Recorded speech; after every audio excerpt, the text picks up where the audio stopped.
Bon, je vous propose de commencer. Avant de rentrer dans le vif du sujet, je vous rappelle qu'on aura à 11 heures un séminaire de Tillman et Slinger de l'ETH Zurich, Applying the Toolbox of Mesoscopic Physics to Quantum Gases. Et je vous rappelle également que nous aurons cet après-midi un mini-colloque dans le cadre du cours. Ce mini-colloque est dans la continuité de la réunion qui s'est faite hier du GDR, Atome froid. Mais si vous avez raté la réunion d'hier, c'est vraiment pas grave, hein, les exposés d'aujourd'hui sont complètement indépendants. Et dans ce mini-colloque de cet après-midi, donc, qui aura lieu dans cette salle, nous aurons 4 orateurs. Alberto Amo, qui nous parlera de condensat de polaritons, Jacques Viguier, qui parlera d'interférométrie atomique, Bart van Tigelen, qui parlera de localisation forte d'atomes dans la lumière, et enfin Mark Kazevich, qui parlera d'interférométrie atomique à très haute précision. Voilà. Et il y aura une pause café à 15h45, tout comme il y aura exceptionnellement une pause café aujourd'hui entre le cours et le séminaire. Voilà. Bien, alors, je vous propose donc de commencer le cours lui-même. Je vais mettre un petit peu moins de lumière. Voilà. Ce cours, donc, c'est le 3e cours de la série de cette année. Et j'aimerais qu'on étudie ensemble aujourd'hui le problème des réseaux optiques dans le régime des liaisons fortes. Alors, qu'est-ce que j'entends par là ? Je vous rappelle où est-ce qu'on en est après les 2 précédents cours. Première chose, donc, on a vu ensemble qu'une onde lumineuse en général et une onde lumineuse stationnaire en particulier créaient un potentiel sur les atomes. Si on prend une onde lumineuse stationnaire, ce potentiel est périodique. Et si je me mets à une dimension, eh bien, si je fais cette onde stationnaire, donc le long de l'axe X, on a un potentiel qui est en V0 sinus carré Kx. K, c'est donc le vecteur d'onde des photons qui constitue l'onde laser. Et on a une échelle d'énergie naturelle qui est associée à ce problème, qui est l'énergie de recul. C'est-à-dire qu'on va pouvoir compter toutes nos énergies en énergie de recul. Cette énergie de recul, c'est l'énergie qu'a un atome quand il absorbe ou il émet un seul photon, quand il est au repos d'abord et puis qu'il absorbe ou émet un seul photon. C'est donc l'impulsion du photon h bar k au carré divisé par 2m. Et je vous rappelle également les ordres de grandeur de ces énergies de recul qui vont donner donc toutes les échelles d'énergie pour les problèmes qui nous intéressent. Si je prends un atome lourd comme le rubidium, l'énergie de recul mesurée en fréquence est de l'ordre de quelques kilohertz, 3,7 je crois, enfin là j'ai mis 4. Si je convertis ça en température, ça fait une température de l'ordre de 200 nanokelvin, 0,2 microK. Si vous allez chercher des atomes plus légers comme le lithium, eh bien l'énergie de recul sera plus grande, ce sera dans le domaine de quelques dizaines de kilohertz. Mais de toute façon, ces énergies de recul correspondent à des faibles températures, hein, on est toujours dans le domaine du microkelvin. En dessous ou au-dessus, mais toujours autour du microkelvin. Ça, c'est donc le premier point. Le deuxième point qu'on a vu ensemble la semaine dernière, c'était comment rechercher les états propres du problème du mouvement d'un atome unique bougeant dans une onde lumineuse stationnaire. Donc on a cette énergie cinétique P carré sur 2m, le potentiel périodique, et on avait vu que la bonne manière de tirer parti de l'invariance par translation du problème, translation donc discrète de période petit a, la période du réseau, c'est-à-dire A c'est lambda sur 2pi, la moitié de la longueur d'onde, eh bien la bonne manière de prendre en compte cette invariance par translation, c'était de trouver des états propres qui étaient à la fois états propres de l'hamiltonien, c'est ça qu'on cherche, et de l'opérateur translation. Et cette forme adéquate, eh bien, c'est la forme de Bloch qui est écrite ici. C'est une forme qui consiste à prendre la multiplication de puissance iqx, qui est la structure donc d'une onde plane, fois u indice nq de x, où la fonction u est une fonction périodique sur le réseau. Donc je répète que les états propres d'un hamiltonien périodique ne sont pas forcément périodiques, mais ils s'écrivent sous la forme d'une fonction périodique u fois une onde plane et puissance iqx. Q, c'est ce qu'on appelle le quasi-moment, et on avait vu que ce quasi-moment, on pouvait restreindre sa valeur à ce qu'on avait appelé la première zone de Brillouin, c'est-à-dire Q compris entre moins K et K, où K, je vous rappelle, c'est le vecteur d'onde d'un photon. Et ensuite, quand on résolvait donc le problème aux valeurs propres pour l'hamiltonien, eh bien, on trouvait des énergies qui dépendaient à la fois du nombre discret petit n, qui était ce qu'on avait appelé l'indice de bande, et du nombre continu petit q, qui était compris donc entre moins k et k. Et je vous avais donné pas mal d'exemples de ces spectres en énergie. Ici, j'en ai rappelé un, c'est quand donc le professeur du potentiel V0 ici vaut 8 énergies de recul. Encore une fois, l'énergie de recul, c'est l'échelle d'énergie pour le problème. Et ici, vous avez donc représenté quelque chose comme 1, 2, 3, 4, 5 bandes avec une bande fondamentale ici qui varie assez peu avec Q, et puis des bandes supérieures qui varient un peu plus. Voilà. Qu'est-ce qu'on va faire aujourd'hui? Eh bien, aujourd'hui, on va chercher à simplifier le problème. Et une bonne manière de simplifier le problème, c'est d'introduire une nouvelle base de fonctions, qui est bien adaptée également, tout comme la base des fonctions de bloc, bien adaptée à décrire le mouvement des atomes dans le réseau optique. Et pour essayer de motiver un petit peu cette nouvelle base de fonctions, je voudrais vous rappeler ce qu'on fait pour une particule libre. Donc, une particule pour laquelle il n'y a pas de potentiel V de x. À ce moment-là, vous savez que les états propres de Hamiltonien, ce sont les ondes planes, donc ce qu'on peut noter avec le ket P, ou si vous préférez, en représentation position et puissance IXP sur h bar. Et il y a également d'autres états intéressants qui sont les états localisés, X, c'est-à-dire les états propres de l'opérateur position. Les ondes planes sont les états propres de l'opérateur impulsion, les états localisés X sont les états propres de l'opérateur position. Et on passe d'une base à l'autre par la formule que j'ai écrite ici, c'est-à-dire qu'un état localisé en X, c'est simplement une combinaison linéaire d'états d'impulsion P avec le coefficient et puissance moins XP sur h bar. Eh bien là, on va essayer de faire la même chose, c'est-à-dire qu'on va dire, quand j'ai affaire à une particule dans un réseau, ce n'est plus les ondes planes les bonnes ondes à considérer pour les états propres de l'hamiltonien, c'est ces fonctions de bloc. Eh bien, on va chercher à construire l'équivalent des états bien localisés en position pour le réseau, ça va être les fonctions de Wannier. Donc ça va être, on va faire ça dans un cadre très général, mais on va voir assez vite que en fait, les fonctions de Wannier sont vraiment intéressantes quand on s'intéresse à la limite des liaisons fortes, c'est-à-dire des puits de potentiel V0 grands devant l'énergie de recul. Donc on verra comment est-ce que dans cette limite-là, l'utilisation des fonctions de Wannier simplifie beaucoup l'écriture de l'hamiltonien et la recherche de la dynamique des particules dans le réseau. On verra qu'on peut se restreindre à une ou deux bandes et on écrira l'hamiltonien donc simplifié, ce qu'on appelle l'hamiltonien de Hubbard, et je regarderai assez brièvement le rôle des interactions dans ce cadre de l'hamiltonien de Hubbard. Alors, commençons donc par ces fonctions de Wannier. Comment est-ce qu'on les définit? Comme je viens de le dire, on va s'inspirer fortement de ce qu'on fait pour une particule libre en regardant les états propres de l'opérateur position. Donc, j'ai réécrit la formule que j'ai déjà donnée à la diapositive précédente. Ici, l'état localisé en X, je l'écris comme combinaison linéaire d'états en P. Et si je veux particulariser ça, si je prends l'état localisé en X égale 0, à ce moment-là, tous les facteurs de phase sont nuls. Et l'état localisé en X égale 0, simplement l'intégrale de tous les quêtes P, de P égale moins l'infini à P égale plus l'infini.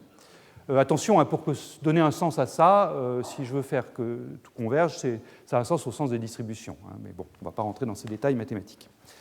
Qu'est-ce que je fais pour définir les fonctions de Wannier? Je vais faire exactement la même chose. C'est-à-dire que je vais définir, pour commencer, une fonction de Wannier localisée autour du site j égale 0. Je vais mettre des bémols après là, sur ma phrase, mais enfin bon, pour commencer simplement, je vais considérer une fonction de Wannier localisée autour du site j égale 0, simplement en prenant l'équivalent de cette formule-ci, mais au lieu évidemment de mettre les ondes planes, je mets les psi nq dq. Donc je n'intègre pas mon p de moins l'infini à plus l'infini, j'intègre q, le quasi-moment, sur la zone de Brillouin, de moins pi sur a à pi sur a. Et donc ma fonction de Wannier, maintenant, elle dépend de l'indice n. C'est-à-dire que pour chaque bande n ici, eh bien, j'ai une fonction de Wannier, psi n0, que j'appelle fonction de Wannier localisée en x sur le site j égale 0. Et puis, je peux en fait définir une fonction de Wannier sur n'importe quel site. Ça va simplement être la généralisation de cette formule-ci. Donc voilà la fonction de Wannier localisée sur un site j quelconque, que je note donc wn, toujours l'indice de bande qui lui est le même qu'ici, mais simplement je suis passé du site j égale 0 au site j quelconque, en mettant ici un facteur de phase, l'équivalent, si vous voulez, de moins xp sur h bar, qui est puissance moins i, j l'indice du site, petit a la période du réseau, et q donc mon vecteur de bloc. Il y a un coefficient de normalisation qui vient se mettre devant tout ça, qui est racine de a sur 2pi, que j'ai mis dans les notes.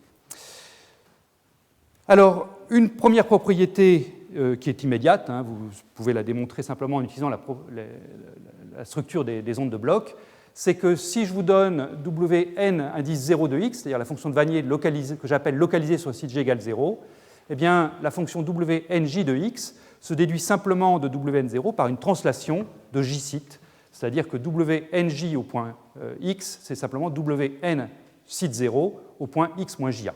Donc, une fois que j'ai ça, une fois que j'ai Wn0, j'ai tous les Wnj par une simple translation de période du réseau. Alors, je voudrais tout de suite indiquer une difficulté a priori sur la définition de ces fonctions de Wannier, c'est que en fait, cette définition est assez arbitraire. Quand j'écris la fonction de Wannier centrée sur le site 0 comme simplement une intégrale sur tous les quasi-moments Q de mes ondes de bloc, eh bien, je peux changer complètement le résultat en changeant la phase des ondes de bloc. L'onde de bloc, tout ce que je lui demande à ce stade, c'est d'être un état propre de Hamiltonien, donc même si la valeur propre est non dégénérée, j'ai un arbitraire de phase à mettre devant le psi nq. Si psi nq est état propre, eh bien, la puissance iθn de q est également état propre. C'est absolument indolore au niveau des états propres de mettre un facteur de phase, mais en revanche, évidemment, si je mets ici un θn qui dépend de q, ça va changer le résultat de mon intégrale. Donc, a priori, il y a beaucoup de fonctions de Wannier que je peux trouver si je m'amuse à jouer avec les θn de q. Alors, il y a néanmoins des théorèmes qui permettent de nous guider pour choisir la bonne phase à mettre devant le psi nq ici. En particulier, il y a un résultat obtenu par Walter Kohn dans les années 60, enfin 1959, que je vais utiliser. C'est un résultat 1D, donc à 2 et 3D, c'est plus subtil. Je donne des références dans les notes de cours sur les gens qui sont posés justement des questions à 2 et 3D. Et le résultat de Walter Kohn à 1D, le voilà. Si vous prenez un potentiel V de x pair, donc V de x égale V de x égale V de moins x, si les bandes d'énergie sont disjointes, alors il y a un choix unique de phase si on veut satisfaire ces trois propriétés à la fois. Première propriété, on veut des fonctions de Wannier réelles, et c'est effectivement ce qu'on va supposer dans la suite. Si on veut que la fonction de Wannier ait une parité qui respecte à peu près celle du potentiel, c'est-à-dire qu'elle va être soit paire, soit impaire, pas forcément vis-à-vis de x égale 0, ça peut être vis-à-vis de x égale a sur 2, mais voilà, si je veux qu'il y ait, avec le ou ici, que ça soit vérifié. Et enfin, si je veux que cette fonction de Wannier décroisse exponentiellement vite à l'infini. Et ça, c'est important parce que, vous allez le voir, l'intérêt des fonctions de Wannier, c'est donc qu'elles sont localisées au voisinage d'un site du réseau, mais on ne veut pas qu'elles aient de trop longues ailes. Si elles ont des très grandes ailes, elles perdent de leur intérêt d'être centrées sur un site donné. Donc, si on veut que la fonction de Wannier soit non seulement centrée sur un site donné, mais également qu'elle décroisse vite sur les autres sites du réseau, eh bien, donc exponentiellement vite si possible, eh bien, il y a un choix unique de phase. Donc l'arbitraire qu'on voit ici, en fait, il se lève si on cherche à satisfaire toutes les conditions émises par Walter Kohn, au moins pour ces potentiels 1D et paires. Alors, supposons qu'on soit donc dans ce cas-là, qu'on ait réussi à prendre le bon choix de phase. Je voudrais énoncer tout de suite trois propriétés des fonctions de Wannier qui vont revenir très fréquemment dans toute la suite du cours. Donc, j'ai rappelé ici en haut la définition, c'est ce que vous avez déjà vu. Première propriété, donc celle-là j'ai déjà énoncée, c'est la translation. Si je connais la fonction de Wannier sur le site j égale 0 pour la bande n, alors je connais la fonction de Wannier pour cette même bande n sur tous les autres sites, puisque je la déduis par translation de j fois la longueur petit a. Donc ça, j'ai déjà dit, c'est donc commode. On pourra parler de la fonction de Wannier associée à la bande n. Sous-entendu, ce sera celle centrée en j égale 0. Mais en fait, il y en a autant qu'il y en a de sites, mais elles sont toutes équivalentes. Deuxième propriété importante, c'est la notion d'inversion. C'est-à-dire que si maintenant je connais la fonction de Wannier qui est associée à la bande n, je peux reconstruire toutes les fonctions de bloc associées à cette bande. C'est-à-dire, je me suis donné W de n0, je peux reconstruire tous les psi nq pour Q dans la zone de Brillouin, entre moins pi sur A et pi sur A. Et la formule est écrite ici. Je ne la démontre pas, mais les démonstrations sont faites dans les notes. C'est des démonstrations, bon, il faut écrire des relations de fermeture. Je vais en faire quelques-unes au tableau dans un instant, mais bon, je ne vais pas toutes les faire, sinon ça devient un peu lassant. Donc voilà à quoi ça ressemble. Vous prenez la fonction de Wannier sur le site n, de la bande n sur le site 0, vous la translatez de j, donc ça en fait c'est wnj de x, vous multipliez par la puissance ij à q, où q est l'indice de bloc ici, vous sommez sur tous les sites du réseau, donc de j égale moins l'infini à plus l'infini, et vous reconstruisez comme ça la fonction de bloc de départ, enfin une fonction de bloc de départ pour un indice q. Donc on peut, connaissant les fonctions de bloc, trouver la fonction de Wannier, et on peut, connaissant les fonctions de Wannier, trouver les fonctions de bloc. Et on peut formaliser tout ça en remarquant qu'avec le coefficient de normalisation que je vous ai donné tout à l'heure, en fait, ces fonctions de Wannier forment une base orthonormale, c'est-à-dire que si je prends une fonction de Wannier wnj de x, elle est réelle, donc je ne mets pas d'étoile là, une fonction de Wannier wn'j' de x, eh bien, si j'intègre ça sur x de moins l'infini à plus l'infini, j'obtiens d'une part un delta de nn', c'est-à-dire que deux fonctions de Wannier correspondant à des bandes différentes sont orthogonales. Ça, je vais revenir dessus, c'est presque évident. Et j'ai un delta de jj', c'est-à-dire que deux fonctions de Wannier centrées sur deux sites différents sont orthogonales, et ça, c'est beaucoup moins évident. Alors, l'orthogonalité interbande, le delta nn', je dis qu'il est évident, oui, puisque la fonction de Wannier de la bande n, elle est formée à partir des états de bloc de cette même bande n. Les états de bloc sont des états propres de Hamiltonien. Donc si je prends un état de bloc de la bande n et un état de bloc de la bande n', si n' est différent de n, comme ce sont deux états propres de Hamiltonien, ils sont forcément orthogonaux. Donc toute combinaison linéaire des états n multipliée scalairement par une combinaison linéaire des états n' donnera 0 si je prends n différent de n'. Donc cette première orthogonalité-là est immédiate. En revanche, celle-ci est beaucoup moins évidente. C'est-à-dire que ce que je suis en train de vous dire ici, c'est que si je prends une fonction de Wannier, donc Wn0, centrée sur le site 0, et si je prends la même fonction de Wannier mais translatée d'un site du réseau, eh bien ces fonctions sont orthogonales. Donc ça, ce n'est pas immédiat. En particulier, vous allez voir, on va prendre souvent comme approximation des fonctions de Wannier des gaussiennes. Si je prends une gaussienne et puis si je translate la gaussienne d'une certaine quantité, il est clair que le produit scalaire des deux ne sera pas 0, puisque les deux fonctions sont positives. Donc il y a des endroits où elles prennent des valeurs non nulles toutes les deux, donc le produit n'est pas 0. Donc ça veut dire que l'approximation des gaussiennes peut être bonne pour certains calculs, mais elle ne peut pas être exacte, puisque si je prends une fonction qui est strictement positive partout, si je la translate, je n'obtiens pas quelque chose d'orthogonal. Donc vous voyez, cette propriété-là est moins évidente, hein, et bon, il ne faut pas l'oublier dans certains problèmes. Ça implique en particulier qu'une fonction de Wannier change forcément de signe, vous allez en voir un exemple dans un instant, pour qu'elle puisse être orthogonale à sa translatée. Alors voilà, voilà les exemples. Donc ici, je vous ai tracé des fonctions de Wannier pour différentes valeurs du potentiel V, V0. Donc c'est toujours le potentiel V0 sinus carré kx. J'ai respecté, pour faire ces calculs, les consignes de Walter Kohn de 1959. Donc j'ai des fonctions de Wannier qui sont bien réelles, qui décroissent exponentiellement à l'infini, sauf la première. La première, je l'ai tracée pour V0 égale 0, donc pas de potentiel plat. J'ai quand même le droit de définir une fonction de Wannier, hein, mais à ce moment-là, la fonction de Wannier, telle que je l'ai définie aux diapositives présentes, c'est un sinus cardinal, sinus kx sur kx. Ça, un sinus cardinal, ça ne décroît pas exponentiellement à l'infini. Pourquoi est-ce que c'est que Walter Kohn s'est trompé ? Non, sûrement pas, c'est quelqu'un qui ne se trompe pas. C'est juste qu'il y a une des hypothèses là qui n'est pas vérifiée, dans le cas V0 égale 0, c'est le fait que les bandes d'énergie ne sont pas disjointes. Quand le potentiel est strictement, le potentiel périodique est nul, à ce moment-là, vous vous souvenez que les spectres d'énergie, c'est ces paraboles repliées, et au niveau des bords de bande, là, les bandes se touchent.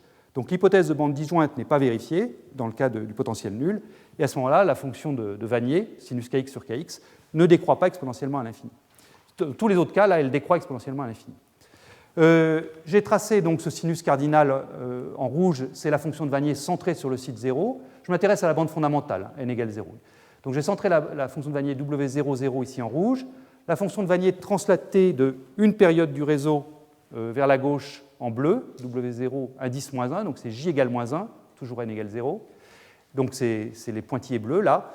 Et donc, ce que je prétends, c'est que ces fonctions sont orthogonales. Donc, quand vous prenez le produit bleu fois rouge ici et que vous intégrez, les parties positives et les parties négatives du produit vont se compenser pour donner 0. Vous pouvez le vérifier explicitement, ça marche bien. Et puis, quand j'augmente la profondeur du puits de potentiel, eh bien, vous voyez ce qui se passe. En fait, le sinus cardinal se déforme. À chaque fois, j'ai tracé donc, la fonction du site 0 et la fonction du site moins 1. Le sinus cardinal se déforme, les fonctions de Wannier deviennent de plus en plus étroites, de plus en plus localisées sur leur site respectif. Donc ici, le site J égale 0, ici, le site J égale moins 1. Voilà. Là, le potentiel vaut une vingtaine d'énergies de recul, et on peut dire qu'à une vingtaine d'énergies de recul, le recouvrement des modules carrés des fonctions de Wannier commence à être très très faible. Mais ça, je vais revenir là-dessus plus en détail. Alors, pourquoi est-ce que les fonctions de Wannier sont intéressantes ? Eh bien parce que puisque maintenant j'ai une nouvelle base, je peux écrire l'hamiltonien dans cette nouvelle base, et l'hamiltonien dans la base des fonctions de Wannier a une forme très agréable, très intuitive, qu'on va utiliser en profondeur dans toute la suite.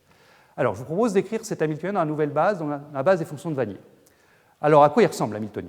Bon, déjà, l'hamiltonien, on le connaît dans la base des fonctions de bloc, puisque par définition, les fonctions de bloc sont états propres de cet hamiltonien. Donc, l'hamiltonien dans la base des fonctions de bloc, c'est simplement une somme discrète sur les énergies n, une somme continue sur le quasi-moment pris à l'intérieur de la zone de Brillouin, fois l'énergie associée à l'onde de bloc, et puis ici le projecteur sur l'onde de bloc NQ, donc le quai de bras psi NQ, psi NQ. Ces ondes de bloc sont orthonormées, comme les ondes planes pour une particule libre. Plus précisément, si je prends le produit scalaire d'une onde NQ avec une onde N'Q', j'ai delta de nn', donc symbole de Kronecker pour les bandes, et puis un Dirac de delta de Q-Q', donc un delta continu. Donc la question à laquelle j'aimerais répondre maintenant, et on va le faire au tableau, c'est comment écrire ce même Hamiltonien ici dans la base des fonctions de Wannier. Sachant que donc, tout ce qu'il s'agit de faire, c'est un changement de base avec ce changement de base donné par la définition de tout à l'heure, c'est-à-dire fonction de Wannier centrée sur le site J, c'est cette combinaison linéaire d'ondes de blocs psi nq, avec le coefficient de puissance moins i, j, à q. Donc si vous préférez, c'est un changement de base avec les éléments de matrice du changement de base, qui sont le produit scalaire d'un psi nq avec un wnj.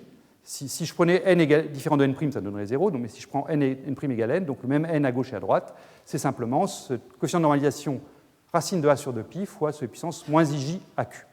Voilà, donc je vous propose de chercher maintenant à écrire cet Hamiltonien dans la base des fonctions de Wannier. Alors pour ça, je vais mettre un peu de lumière, et donc je vais faire ça au tableau pour que ce soit bien clair, et comme ça je peux regarder les formules. Donc Hamiltonien dans la base de Wannier. Donc, ce que je vais faire, c'est que je vais utiliser le fait que mes fonctions de Wannier sont orthonormées. Donc, je vais utiliser le fait que les fonctions de Wannier me fournissent une décomposition de l'identité, une relation de fermeture, si vous voulez. Donc, l'opérateur identité, c'est la somme sur n et la somme sur j des WNJ, WNJ. Donc, si je prends mon Hamiltonien H, et si je mets l'identité comme ça à gauche et à droite, eh bien, je vais avoir une somme sur n et j, une somme sur n' et j', donc de WNJ, WNJ, l'hamiltonien, WN'J', WN'J'.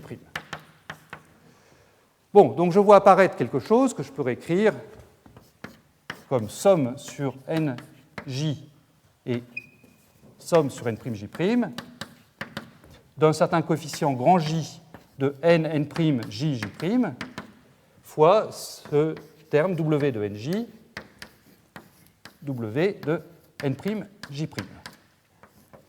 Voilà, je vais monter le tableau, si je trouve le bouton. Voilà. Ça fait beaucoup de bruit. Hein.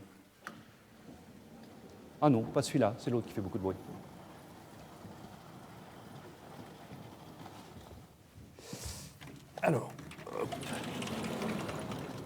Alors, que penser de ce coefficient, donc grand J de nn', jj'? Donc, par définition, c'est le produit scalaire de WNJ ici, H, W de n'J'. L'hamiltonien, je admets comme état propre ces ondes de blocs donc, qui sont donc groupées par bande. Donc si je prends un W de n'J' ici, donc qui va être formé avec des ondes de blocs de la bande n', je fais agir l'hamiltonien dessus, je vais retomber sur des états de la bande n', hein, puisque, si vous voulez, le sous-espace associé à la bande n' est stable par action de l'hamiltonien. Et quand je vais prendre ensuite le produit scalaire avec un W de nj, si n n'est pas égal à n', ça va forcément me donner 0, puisque je prends le produit scalaire entre deux états qui n'appartiennent pas à la même bande. Donc là, je peux tout de suite dire que j'ai une première chose qui sort, qui est un delta de nn'.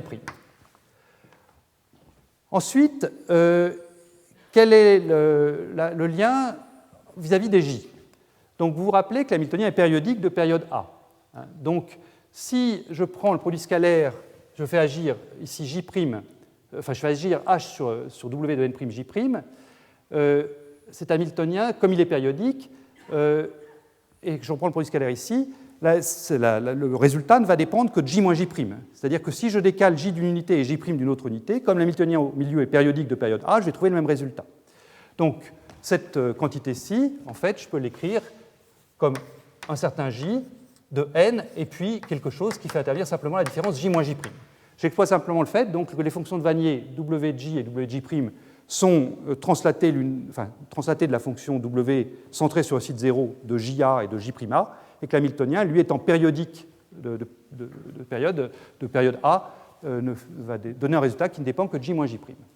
Donc on obtient finalement une formule qui est très agréable, qui a une signification physique bien claire. C'est une somme sur n sur j et sur j' de j de n de j moins j', W, alors c'est bien nj le premier, oui, W de n', j'. J', voilà. Donc qu'est-ce que ça signifie, ça? C'est tout simple, ça nous dit que l'hamiltonien dans cette base-là, ça fait quoi? Ça prend un atome qui est centré, qui est dans, pardon, il n'y a pas de n' là, c'est un n, ici, excusez-moi, n, j'. Je prends un atome de la bande n sur le site j', je peux le faire sauter en restant dans la même bande sur le site j, avec une amplitude de probabilité qui est donnée donc par cet élément de matrice ici, qui dépend donc que de la différence j moins j' et qui est associée à la bande n. Et ça, bon, je somme sur tous les sites j et j' du réseau, et je somme sur toutes les bandes. Voilà, donc ça c'est une structure qui est très simple. Maintenant, qu'est-ce qui se cache derrière ce coefficient jn de j moins j'? Ce coefficient jn de j moins j', on peut le relier aux énergies des bandes. Alors c'est ça que j'aimerais faire maintenant, je vérifie que je n'ai rien oublié de vous dire avant. Oui, c'est bien ça. Donc, que vaut le coefficient, disons, jn de j? Je vais monter ça un petit peu. Donc, jn de j, je répète sa valeur, ça va être le produit scalaire de w de nj, l'hamiltonien h, w de n0. J'ai pris j' égale 0, et puis, donc, j donné. Et là, je vais encore utiliser une relation de fermeture que je vais injecter ici et puis là, de part et d'autre de l'hamiltonien. Et cette fois-ci, ce sera la relation de fermeture sur les ondes de bloc. Donc c'est une somme sur les n, une intégrale sur les q, de moins pi sur a à pi sur a, donc de psi nq, psi nq. Donc quand j'injecte ça, qu'est-ce que je trouve? Eh bien, je vais obtenir donc une double intégrale, enfin une double somme. Oui, enfin la somme sur n, je vais peut-être la laisser tomber parce que vous voyez tout de suite ce qui va se passer pour la somme sur m. Ici, j'ai une somme sur n, je peux mettre n' pour bien distinguer de ce n-là, donc je mets une somme sur n'. Quand je vais prendre le produit scalaire psi n''q avec wnj, si n est différent de n', ça va encore me donner 0, donc je peux tout de suite laisser tomber la somme sur n'. En revanche, ce qui va me rester, c'est une somme sur dq, une somme sur dq', donc une double somme, enfin une double intégrale, de w de nj psi nq, l'hamiltonien psi nq', et puis le produit scalaire psi nq', w de n0. Et maintenant, je connais tout. Le produit scalaire de w de nj avec psi nq, c'est ma matrice de changement de base, qui doit être écrite ici. Voilà. Donc ça vaut a sur 2pi racine. Et puis là, elle est écrite psi fois w, j'ai besoin de w fois psi, donc il faut que je prenne le complexe conjugué, donc j'ai une puissance i, j, a, q qui va sortir ici. Là, bon, je peux faire tout de suite lui dans la foulée. Là, c'est w de n0, donc c'est j égale 0, donc là, j'ai simplement un a sur racine de 2pi, racine de a sur 2pi qui sort. Et puis le terme du milieu, c'est l'élément de matrice de l'hamiltonien entre deux états propres de ces hamiltoniens. Ben, ça, je sais ce que c'est simplement e n de q, avec un delta de q moins q', qui est l'orthogonalité des états de bloc. Voilà, donc j'en arrive au résultat qui m'intéresse. Donc, je vais monter le tableau précédent tout en haut. Qui est une formule importante, qui est une formule qui reviendra souvent. Voilà. C'est que mes coefficients JNJ, donc ce qui me décrit l'amplitude du saut de l'état de Wannier centré sur 0 à l'état de Wannier centré sur J, c'est 2 fois racine de A sur 2pi, donc A sur 2pi. J'avais une intégrale sur Q et sur Q', mais j'ai un delta de Q moins Q', donc j'ai une intégrale sur Q.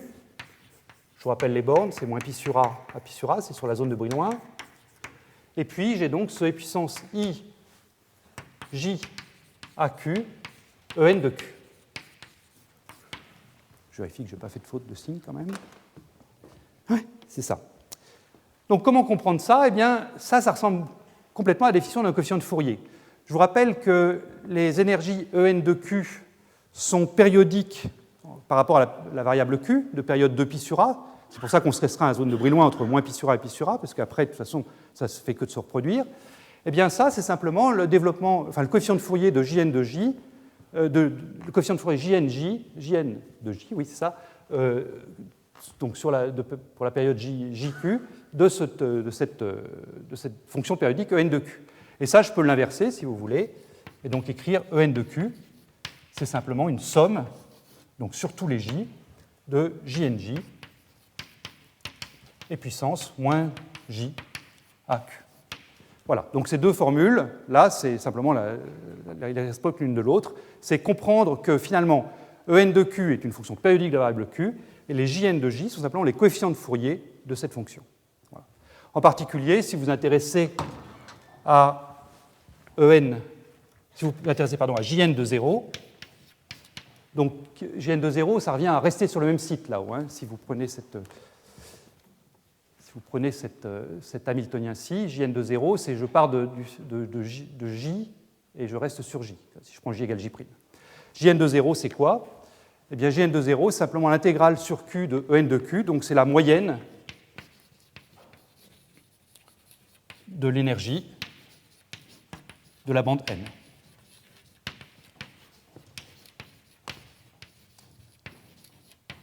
Voilà, qui est un résultat qu'on aura l'occasion d'utiliser aussi. Voilà, donc ça, c'est tous les résultats dont je vais avoir besoin. Je ne sais pas si c'est bien lisible, je peux essayer de monter un peu plus. Voilà. C'est tous les résultats dont je vais avoir besoin pour la suite.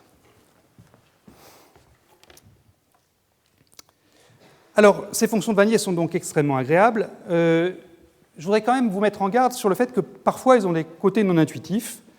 Et en particulier, c'est le cas quand on regarde un problème multidimensionnel et qu'on le regarde sans trop réfléchir. Si je vous prends un problème à deux dimensions, par exemple, un sinus carré kx selon x, sinus carré y selon l'autre direction. Le potentiel, c'est la somme de deux potentiels, un selon x, un selon y, donc c'est un problème séparable.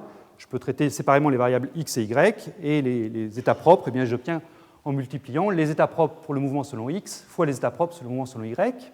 Donc j'ai des fonctions de bloc qui sont en fonction d'un vecteur petit n, nx, ny, ça c'est pour la bande, et d'un vecteur petit q, qx puis qy, c'est pour le quasi-moment.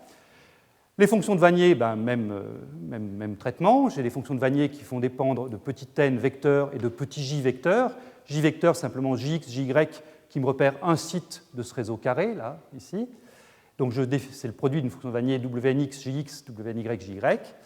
Et quand je vais faire la version bidimensionnelle de ce que j'ai fait au tableau ici, eh bien, je vais voir apparaître des éléments de matrice de l'hamiltonien entre deux fonctions de Wannier appartenant à la même bande pour ne pas se trouver zéro, une centrée sur le site J', l'autre centrée sur le site J. Et ça, l'interprétation physique que j'ai donnée ici, c'est que ça me décrira l'amplitude de saut du site J vers le site J'. Alors, à quoi ça va ressembler ce que je vais obtenir quand je vais calculer ça? Eh bien, je vais remplacer l'hamiltonien par l'hamiltonien selon x plus l'hamiltonien selon y. Donc, les deux se traitent exactement de la même façon. Regardons par exemple l'hamiltonien selon x. Donc, quand je vais regarder l'hamiltonien selon x, je dois donc prendre l'élément de matrice de WNJ HX, WNJ'. WNJ se factorise en une fonction en x et une fonction en y.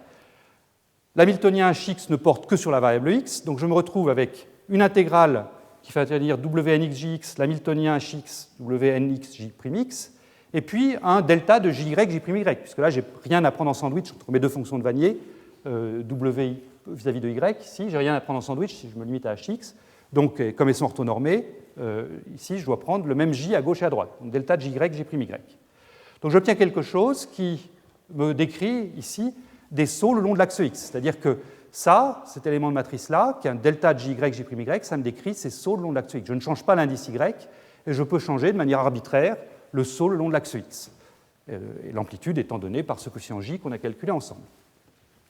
Si je fais la même chose pour JY, ce que je vais obtenir, ça va être des sauts le long de l'axe Y. Mais vous voyez que dans ce formalisme, je ne vois pas du tout apparaître des sauts sur la diagonale. Ce n'est pas que ces sauts sur la diagonale ne sont impossibles, en fait ils se produisent, mais ils se produisent simplement comme des processus à deuxième ordre où je saute une fois selon x et une fois selon y. Mais il ne faut pas les mettre dans l'hamiltonien. Ils résultent simplement de combinaisons de sauts selon x et selon y. Donc ça, je dirais, à première vue, ce n'est pas intuitif. On aurait pu s'attendre à ce que, quand on déroule les calculs, on tombe sur à la fois des sauts selon x, des sauts selon y, et puis des sauts selon toutes les directions. Non, si mon hamiltonien est séparable comme ça, J'ai simplement des sauts selon une direction et des sauts selon l'autre dans l'hamiltonien. Et ensuite, quand je développe à un ordre suffisant, tout se débrouille pour que les sauts d'un site donné à un autre site se produisent. Mais ils ne sont pas directement mis dans l'hamiltonien.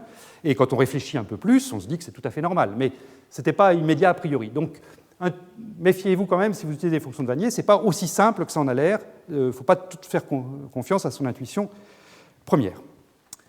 Bon, maintenant que j'ai défini les fonctions de Wannier, je voudrais passer à un cas particulier, là où elles sont vraiment intéressantes.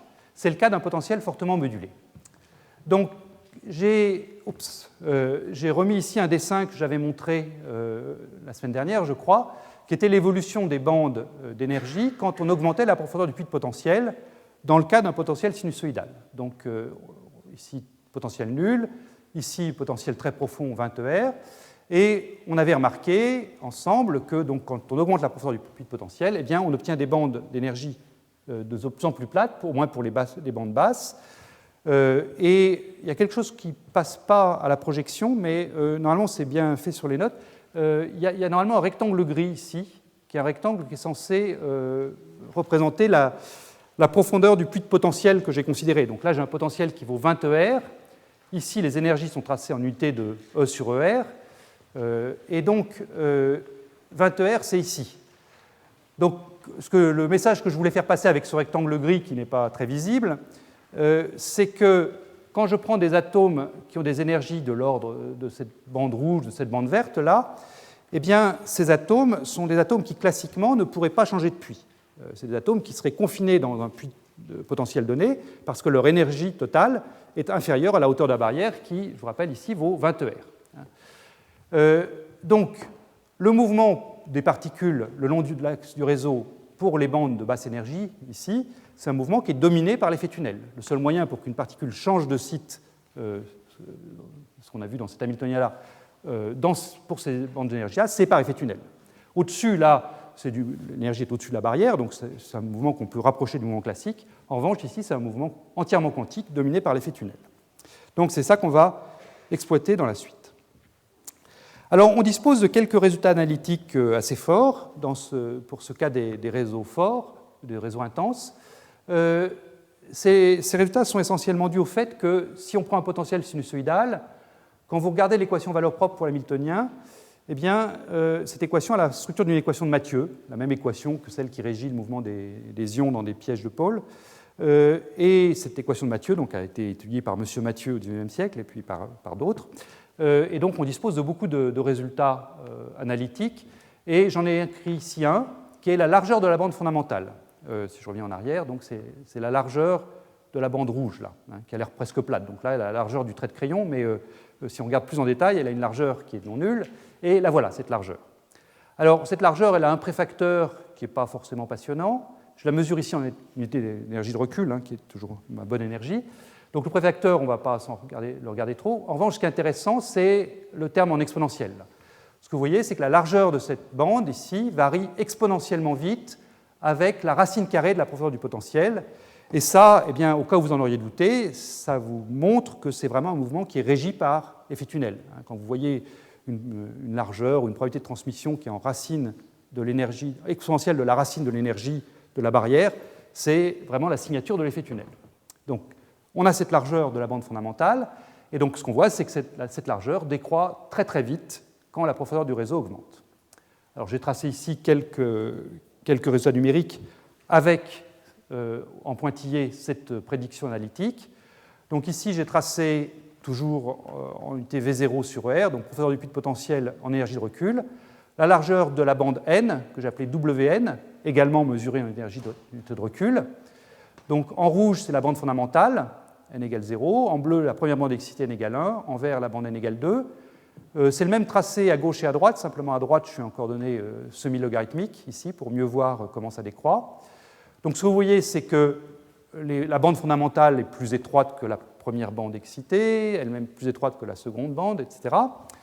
La prédiction analytique, elle est en pointillé ici, donc elle n'est pas très bonne quand V0 est d'ordre ER, mais ça c'est normal, hein, ça c'est quelque chose d'asymptotique quand V0 est grand devant ER. Donc on ne s'attendait pas à un bon accord quand V0 est proche de R. En revanche, quand V0 devient grand devant ER, eh bien l'accord est bon, et on le voit mieux sur ces coordonnées semi-log. Là, ici, vous voyez, l'écart est de quelques pourcents seulement. Je voudrais attirer votre attention sur les très faibles valeurs de cette largeur de bande.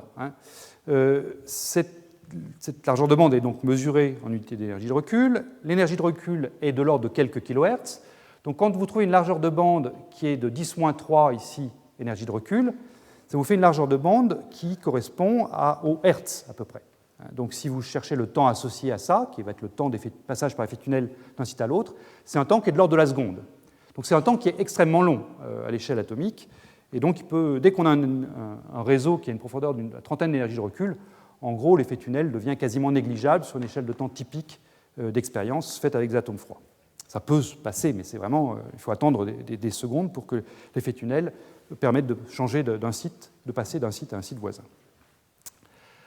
Alors, les fonctions de Wannier donc, sont intéressantes via les éléments de matrice JN qu'on a définis ensemble.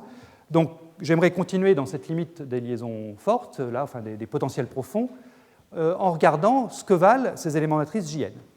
Donc, j'ai rappelé ici ce que vaut, l'élément de matrice JN. C'est écrit au tableau, hein, je peux le remettre juste pour pas que vous ayez de surprise. Donc, je vous ai dit Jn de J, c'est écrit ici, c'est l'élément de matrice de l'hamiltonien entre la fonction de Wannier centrée en 0 et la fonction de Wannier centrée sur le site J, pour la bande N. Donc ça, c'est exactement ça que j'ai remis sur cette diapositive.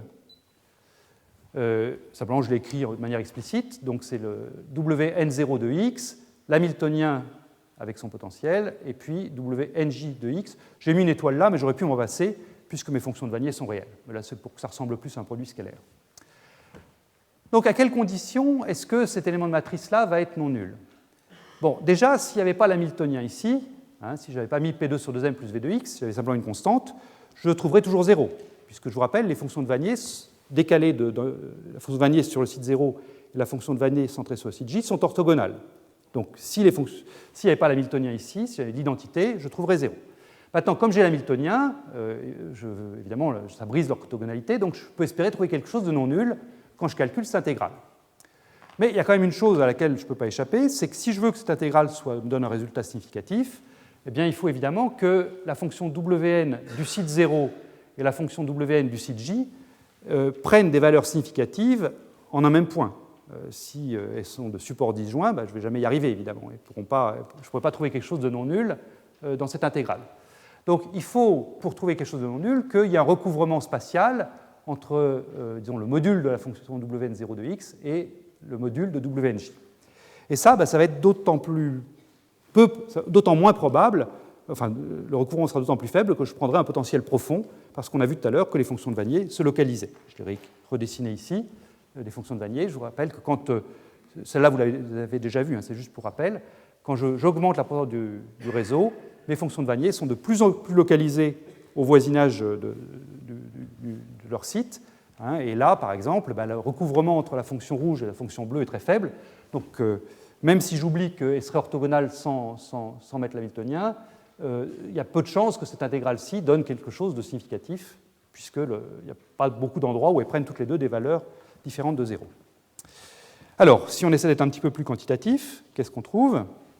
Donc voilà ici le résultat pour les coefficients, donc Jn de J. Donc n, c'est l'indice de bande. J'ai pris en fait la bande fondamentale, donc j'ai pris n égale 0 ici. Donc c'est le coefficient de saut d'un site à l'autre, J0. Saut de combien? Saut de petit j, donc de j voisin. Donc je vais prendre j égale 1, c'est le saut jusqu'à un proche voisin. J égale 2, ici. Et puis j égale 3, là. Donc ça, c'est sauter de 3 voisins.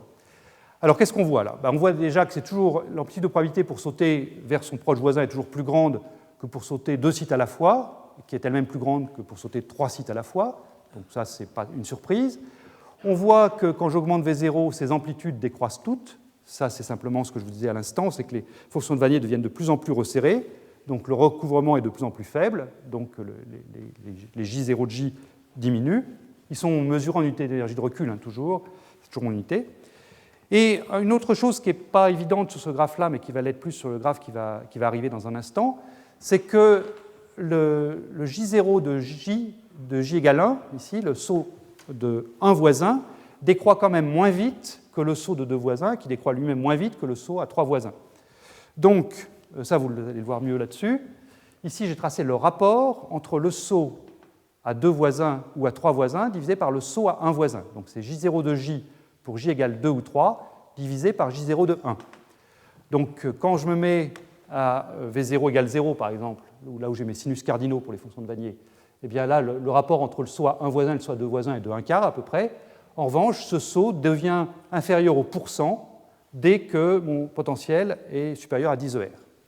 Donc, en bonne approximation, je peux dire que si je prends un potentiel supérieur à 10 énergies de recul, à ce moment-là, je peux me limiter au saut entre proches voisins. C'est-à-dire que dans l'hamiltonien que j'ai écrit là-haut, je le remets encore une fois, dans l'hamiltonien que j'ai écrit là, ici, les sauts à deux voisins, leur coefficient est simplement 1% du saut à un voisin. Donc, je peux le négliger. Et c'est ce qu'on va faire dans la suite. Voilà, donc j'appellerai réseau fort quelque chose où V0 est supérieur à 10 ou 15 énergies de recul. Et là, à ce moment-là, c'est une bonne approximation de se limiter au saut du site J, au site J plus 1 ou au site J moins 1. Alors, un autre élément pour ces potentiels très profonds, c'est quelque chose que j'avais déjà eu l'occasion de dire dans le tout premier cours quand j'avais étudié la différence entre réseau désaccordé sur le bleu et réseau désaccordé sur le rouge. C'est cette limite où je traite de manière linéaire la force au voisinage du minimum de potentiel. Donc je remplace le potentiel sinusoïdal sinus kx par son approximation parabolique au fond du puits. Qu'est-ce qu'on trouve à ce moment-là comme spectre en énergie? Eh bien, si je remplace donc sinus carré kx par k de x2 au voisinage de x égale 0, ici, au voisinage du minimum, eh bien, j'ai donc affaire à un oscillateur harmonique. La pulsation de l'oscillateur harmonique, c'est la racine carrée à un facteur numérique près du coefficient là, donc c'est en racine de V0, cette pulsation. Plus précisément, si vous faites le calcul explicite, vous trouvez que h bar oméga, le quantum d'oscillation, c'est la racine de V0, comme je viens de le dire, fois l'énergie de recul, que multiplié par 2. Et donc, si j'ai un oscillateur harmonique là-dedans, eh bien, la taille caractéristique de cet oscillateur harmonique, c'est racine de h bar sur m oméga, comme toujours, et le spectre est en n plus 1,5 de h bar oméga. C'est un oscillateur 1D. Alors, à quelles conditions est-ce que ce développement harmonique qu'on va utiliser dans la suite a un sens? Eh bien, il faut donc que cette approximation de remplacer le sinus par son argument soit valable au moins pour les particules qui sont dans l'état fondamental de l'oscillateur. Si ça ne marche pas pour l'état fondamental, ça ne risque pas de marcher pour les états excités. Donc, il faut que ce soit valable au moins pour les particules dans l'état fondamental. Donc, il faut que KAOH soit petit devant 1, puisque AOH, c'est l'extension de l'état fondamental. Alors, quand vous faites le calcul, AOH est en 1 sur racine de oméga, oméga lui-même est en racine de V0, donc KAOH est en V0 puissance moins 1/4, racine de racine, et plus précisément, quand on fait le calcul, on trouve exactement le rapport ER sur V0. C'est quelque chose qui est sans dimension. Et donc, il faut que ça soit petit devant 1. Alors, petit devant 1, ça a l'air de rien, mais en fait, c'est quand même cette puissance 1/4 qui est un petit peu gênante. Dire qu'un nombre à la puissance 1/4 est petit devant 1, il faut que ce nombre soit vraiment très très petit devant 1, pour que quand je prends 2 fois la racine, ça reste petit devant 1. Alors, on va faire des choses un petit peu audacieuses. On va dire que 2 est grand devant 1, donc 1,5 est petit devant 1, pour ne pas avoir à chercher des potentiels trop grands. Donc, si je dis que 1,5 est petit devant 1, donc si je dis que je veux KOH égale 1,5, ça veut dire qu'il faut que je prenne pour V0 sur ER, ici, 16. Ou si vous préférez, ER sur V0 doit être 1/16e pour que la puissance 1/4 fasse 1,5. Donc, on va se dire que pour un potentiel qui vaut donc de l'ordre de 16 énergies de recul, j'ai le droit de faire ce développement harmonique. On retombe toujours sur les mêmes ordres de grandeur. La diapositive précédente, c'était pour les sauts entre proches voisins. Je trouvais que V0 devait être plus grand que 10 ER pour avoir mieux que le pourcent. Là, pour que le développement harmonique soit valable, c'est V0 égale 16 ER. C'est toujours la même zone qui va me caractériser mes potentiels forts. Alors, si je prends V0 égale 16 ER, le quantum d'énergie, c'est racine de 16, donc 4, que multiplie le 2 qui est devant 8. Donc le quantum d'énergie, c'est 8 ER. L'état fondamental, il est à 1,5 de h bar oméga, donc à 4 ER. Et le premier état excité, il est 8 ER au-dessus, donc à 12 ER. Donc on se retrouve avec, si je prends 16 ER ici, avec, dans cette approximation harmonique, 2 états liés dans ce puits de potentiel. Sachant évidemment que ces états, en fait, ne sont pas des états discrets, mais sont des bandes d'énergie grâce à l'effet tunnel. Mais là, j'ai négligé l'effet tunnel à ce stade. Alors, je termine donc. Est-ce que cette approximation harmonique est bonne pour déterminer la position des bandes d'énergie? et est-ce qu'elle est bonne pour approximer les fonctions de Wannier? Donc voilà le résultat. Si je prends les centres des bandes d'énergie, En de Q, et que je les compare au spectre de l'oscillateur harmonique, voilà ce que je trouve. Donc en rouge, le résultat numérique. Ces centres des bandes d'énergie En de Q, je vous rappelle quelque chose que j'ai écrit au tableau aussi. Ce que je trace là, le centre de la bande d'énergie, c'est simplement en fait le coefficient Jn de 0. On avait vu ensemble que Jn de 0, c'était la moyenne de l'énergie dans la bande N. Donc le centre de la bande d'énergie que je trace de la bande N ici, N égale 1 et N égale 0, c'est simplement le coefficient Jn de 0. Et bien quand je trace à la fois le résultat numérique et puis en pointillé l'approximation harmonique, le n plus 1,5 de h bar oméga de la diapositive précédente, eh bien on voit un bon accord, en particulier pour la bande fondamentale, et on peut vérifier que l'écart qu'on a ici, c'est simplement, on peut le rendre compte très bien en prenant la première correction subharmonique au potentiel sinusoïdal. C'est-à-dire si je ne me limite pas au terme en K2x2 mais que je prends la correction en x4, eh bien ça rend compte essentiellement de l'écart qu'on a ici entre la courbe continue rouge et puis le pointillé, et même chose pour la courbe bleue. Voilà, donc c'est une bonne approximation de dire que le centre de la bande est donné par le n plus 1,5 de h bar oméga si on se limite aux premières bandes. Et de la même façon, les états propres de l'oscillateur harmonique, c'est-à-dire la gaussienne pour l'état fondamental, la fonction x fois la gaussienne pour le premier état excité, eh bien, ils ont un bon recouvrement avec les fonctions de Wannier associées à la bande 0, fonctions de Wannier associées à la bande 1. Ici, je vous ai mis le produit scalaire entre donc, l'état propre de l'oscillateur harmonique, cette fonction de Hermite Hn pour n égale 0 et pour n égale 1, avec la vraie fonction de Wannier, Wn0, calculée numériquement. Et vous voyez que pour l'état fondamental, le recouvrement est meilleur que 99% dès que V0 est supérieur à 10 ER. Pour le premier état excité, ça converge un petit peu moins vite, mais c'est aussi pas mauvais. Donc on retombe encore une fois là sur l'idée qu'à partir de 10 ER, tout ce que j'ai dit est bien, on peut se limiter au centre proche voisin, on peut faire des approximations à base d'oscillateur harmonique, tout est sous contrôle. Voilà. Eh bien, puisque tout est sous contrôle, je vous propose de passer maintenant justement à tirer donc les fruits de ces approximations pour simplifier beaucoup le problème du mouvement de notre particule, de notre atome, dans un réseau périodique. Et je vais donc ici écrire le formalisme de Hamiltonien de Hubbard, qui est, je dirais, le modèle minimal pour décrire le mouvement d'une particule sur un réseau. Je vais simplement, donc, vous allez le voir, décrire ce mouvement par des sites J, représentés par les ronds ici, et puis une amplitude de saut du site J vers le site J plus 1, une amplitude de saut du site J vers le site J moins 1. Et avec ce modèle très simple, eh bien, on pourra discuter l'effet des interactions entre atomes. Alors, écrivons déjà, avant de passer aux interactions, écrivons déjà l'hamiltonien à une particule. Donc j'ai redessiné ici le point où on en est. Je vais me restreindre à la dynamique dans la bande fondamentale. Je vais faire cette approximation harmonique pour faire des calculs éventuellement.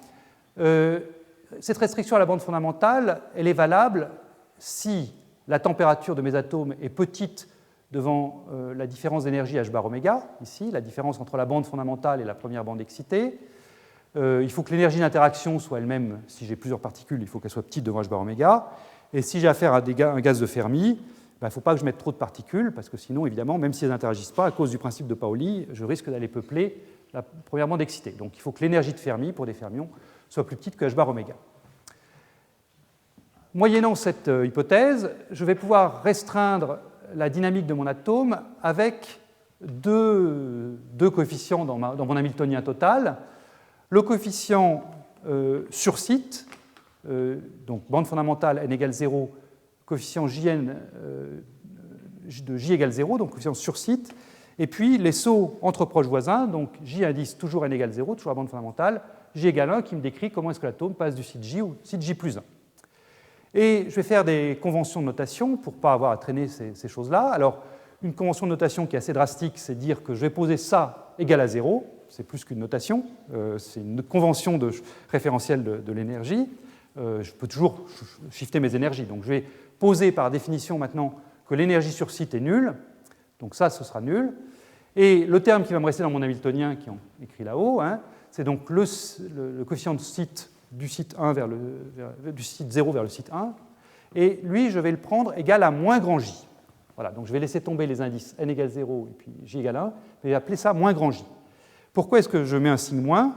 Ce n'est pas pour vous embêter, c'est juste qu'on va voir dans un instant que grand j défini comme ça est toujours positif.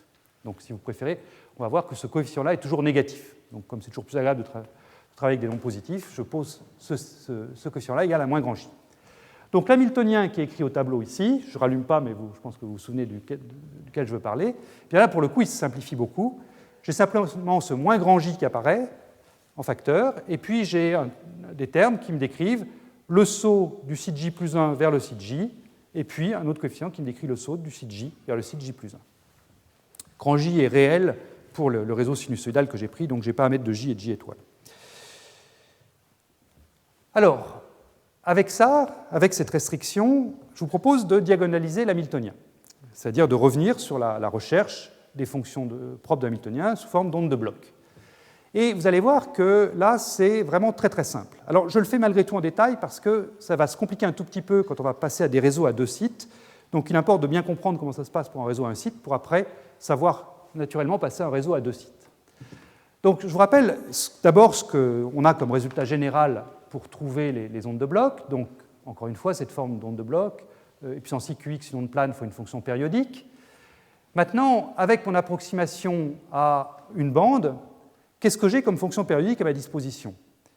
Eh bien, en fait, je n'ai pas de choix. J'ai une seule fonction périodique. Une fois que j'ai dit que je restreignais ma dynamique à un site et à une bande, puis la seule fonction périodique dont je dispose, c'est la fonction qui vaut 1 sur tous les sites du réseau. Je peux aussi prendre la fonction qui vaut 2 sur tous les sites du réseau, mais elle est proportionnelle à la première.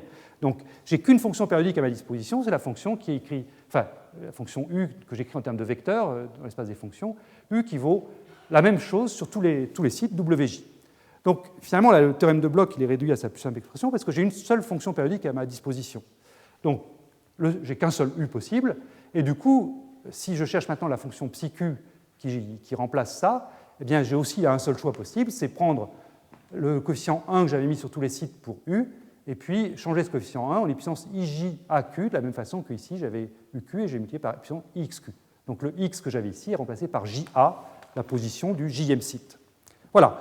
Donc, vous voyez, là, je n'ai vraiment pas beaucoup de degrés de liberté. J'ai, a priori, l'état propre de l'hamiltonien qui est comme ça. Alors là, de deux choses l'une. Ou bien il est vraiment état propre et tout va bien, ou alors il n'est pas état propre et j'ai un gros problème. Parce que ça veut dire que le théorème de Bloch est faux. Alors, heureusement, il n'y a pas de gros problème, ça marche bien. Et vous pouvez vérifier immédiatement que si vous prenez ce ψq-là, eh bien, il est effectivement état propre de l'hamiltonien que j'ai écrit à la diapositive précédente et que j'ai réécrit ici.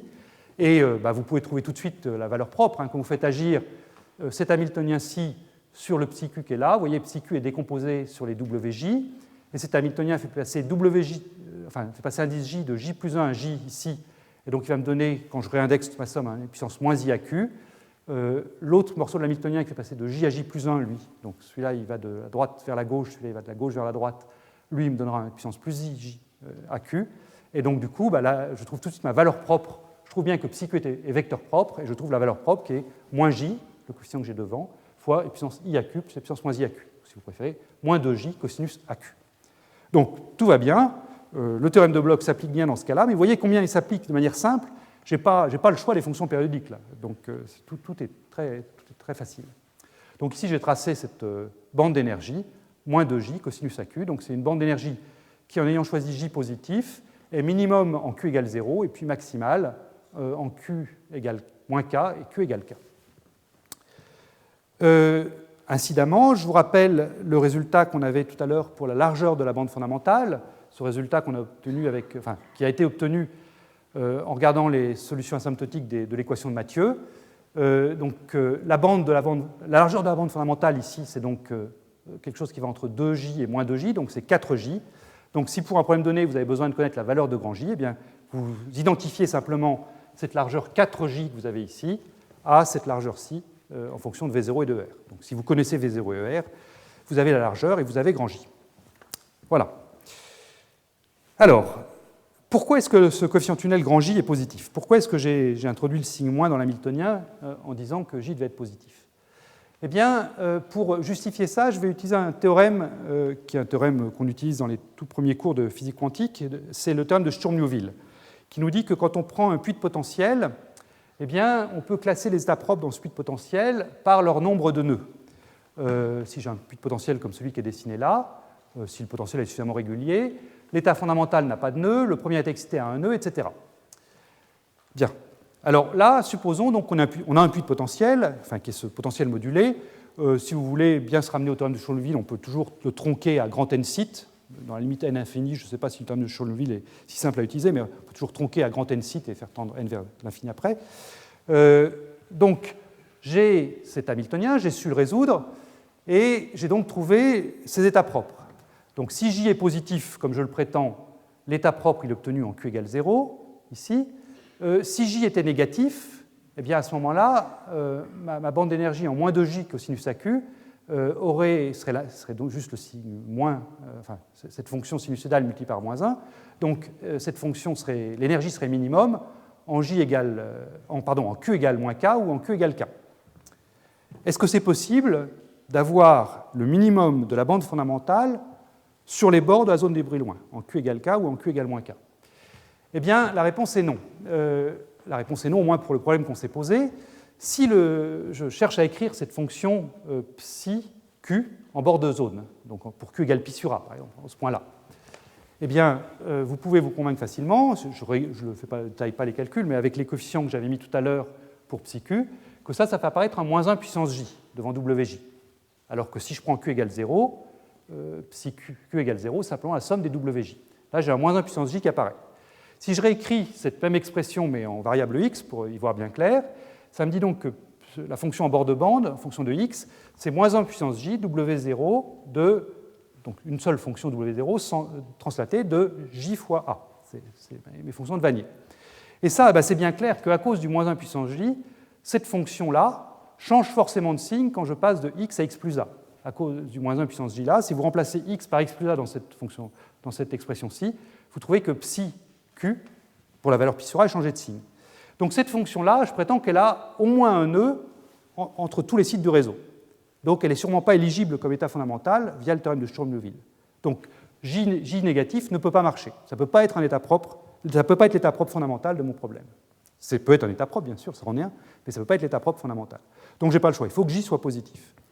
Alors j'attire quand même votre attention sur le fait que ce résultat, que J est toujours positif, va être invalidé plus tard quand on va s'intéresser à des Hamiltoniens dépendants du temps. Si je m'autorise à faire rajouter des termes dépendants du temps dans Hamiltonien, là, Sturm-Liouville n'est plus là, et à ce moment-là, on peut changer le signe du coefficient tunnel. On le verra ensemble d'ici 2 ou 3 semaines. Mais tant que l'Hamiltonien est indépendant du temps, que je peux appliquer le terme de Sturm-Liouville, alors je n'ai pas le choix, J doit être positif, et l'état fondamental doit être au centre de la zone de bruit loin en Q égale 0. Bien, j'aimerais maintenant passer aux interactions. Et ces interactions, je vais les décrire dans le modèle de Hubbard. Je vais me limiter à des interactions à courte portée, donc des interactions qui sont décrites par un potentiel de contact, delta de R1 moins R2, si mes particules sont localisées l'une en R1, l'autre en R2. Ce potentiel de contact, en toute rigueur, il faudrait le régulariser, c'est-à-dire qu'une distribution de Dirac à 3 dimensions pose des problèmes. Je ne vais pas le faire ici pour ce que je vais dire, il n'y a pas trop de soucis, mais j'attire votre attention sur le fait que ça peut y avoir quand même des problèmes non triviaux liés à un delta à 3 dimensions. Le coefficient G qui vient se mettre devant peut s'exprimer à l'aide de la longueur de diffusion, que j'ai appelée AD ici, qui caractérise donc le potentiel d'interaction à basse énergie entre deux atomes. C'est donc G égale 4 pi h bar 2 sur la masse d'atomes fois cette longueur de diffusion. Je vais passer en seconde quantification pour écrire cette Hamiltonienne d'interaction. C'est quand même beaucoup plus simple. S'il y a des personnes qui ne sont pas à l'aise avec la seconde quantification, vous attendez 2 diapositives et puis après tout sera à peu près clair, j'espère. Alors en seconde quantification, à quoi ça ressemble? Eh bien, j'ai donc une interaction de contact. Donc je vais avoir une structure de mon Hamiltonienne d'interaction qui va faire intervenir 2 destructions de la particule en un point X, 2 créations d'une particule en un point X, intégrer tout ça sur tout l'espace. Là, c'est la version unidimensionnelle, je dirais un mot à 3D tout à l'heure. Et donc, psi chapeau de X, c'est donc l'opérateur destruction d'une particule au point X. Et cet opérateur destruction, je peux l'écrire sur ma base propre favorite. En particulier, puisque j'utilise des fonctions de Wannier, je peux l'écrire sur la base des fonctions de Wannier. Donc, il s'écrit comme étant l'opérateur B qui détruit une particule dans la bande N sur le site J, fois la fonction de Wannier, WNJ de X. Voilà, ça c'est une expression générale pour l'opérateur destruction d'une particule en un point. Maintenant, si je reporte ce développement en termes de fonction de Wannier de mon opérateur destruction, même chose pour l'opérateur création, j'obtiens quelque chose qui est vraiment imbuvable.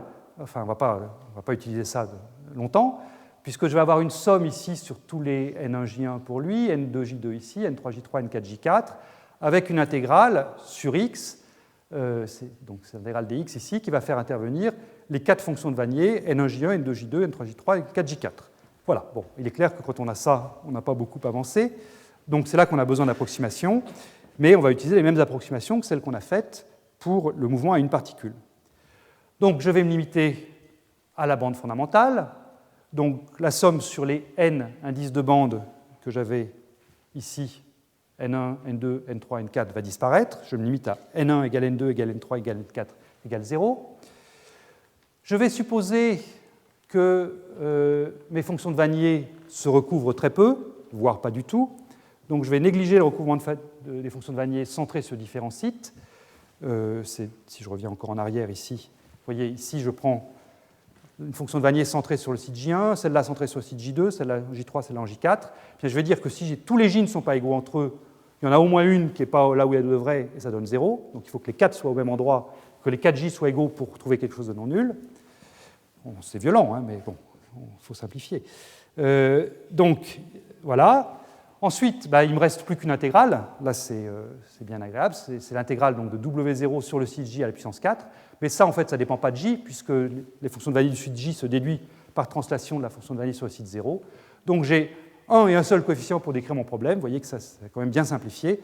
Au lieu de la somme infernale que j'avais à la diapositive précédente, je me retrouve simplement avec un Hamiltonien d'interaction qui est une somme sur tous les sites J du coefficient grand U sur 2, où U est écrit ici, fois un opérateur. Et cet opérateur, ça fait simplement intervenir le nombre de particules sur le site J, NJ chapeau, qui est en fait simplement BJ croix BJ, fois NJ chapeau moins 1. Je vais commenter ça dans un instant. Le coefficient grand U, il fait intervenir à la fois le coefficient petit g que j'avais avant, et puis cette intégrale de la puissance quatrième d'une fonction de Wannier. Et si j'approxime ma fonction de Wannier par la gaussienne de l'état fondamental de cet harmonique, je vois G apparaître G sur racine de 2π fois cette longueur caractéristique pour cet harmonique que j'ai donné avant. Alors, à quoi ça correspond, ça? Donc, je reprends mon potentiel, je reprends donc l'état fondamental qui est approximé par la gaussienne. Donc, il y a une énergie h bar oméga sur 2, ou 0 si je shift mes énergies comme j'ai fait dans les dernières diapos. Si je mets une particule, quand je vais faire agir cet opérateur si sur l'état d'une particule, ça va me donner 1, NJ-1 va me donner 0, donc je ne vais pas avoir d'énergie d'interaction. C'est normal, une particule, si elle est toute seule, elle n'a personne avec qui interagir, c'est comme les êtres humains, voilà, donc pas de shift d'énergie. Si j'en ai deux, à ce moment-là, je vais trouver un shift non nul, que vaut ce déplacement? Eh bien, si je prends donc ici 2, fois 2 moins 1, ça fait donc 2, 2 que multiplie U sur 2, ça me donne U. Donc si je mets deux particules, mon état est déplacé de grand U. Si j'en mets 3, à ce moment-là, je dois faire le produit de 3 fois 2, 6, divisé par 2, 3. Donc, quand je mets 3 particules, j'ai 3 U. Donc 0, 1 fois U, 3 fois U, etc. Vous voyez, l'expression est très simple à manipuler. On peut généraliser ça à 3 dimensions. Je donne juste les résultats ici, mais les calculs se font exactement comme à une dimension. Donc là, on a ce delta avec la longueur de diffusion qui intervient. On a cette même structure en NJ, NJ-1, simplement ici, J est devenu un vecteur, puisque à 3 dimensions, il faut que je repère un site par 3 nombres Jx, Jy, Jz, donc c'est ça qui est caché derrière le vecteur J.